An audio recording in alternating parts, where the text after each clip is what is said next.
आज मो पुअर एमतीका कारनामा पई आम घर आज रोसे बंद हो गला केमिति आसतु देखौची। नमस्कार सांग माने जय जगन्नाथ मोर आ गोटे न्यू ब्लॉग को आपण माने को वेलकम।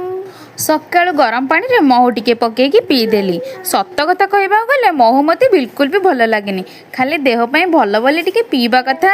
पुओ को मोर सकाळ खाइबा खुए दे रोसे घर को जे माजी की रखाइता बासन कुसन सजाड़ी की स्टैंड रे रखी देली। तापर पनीपरिबा सती के ढिसुम ढासुम हेला ताको रोसे काम रे लगे पई कटा कटाटी आरंभ हेला। परिबा कटाकटी आरंभ करू करू बाबू हमर खेलुथिले के जानी गंबे कांदी के आसी कुंढई पके धरी की टिके गेल करी बुझे बुझा की तळु को छाडी देली।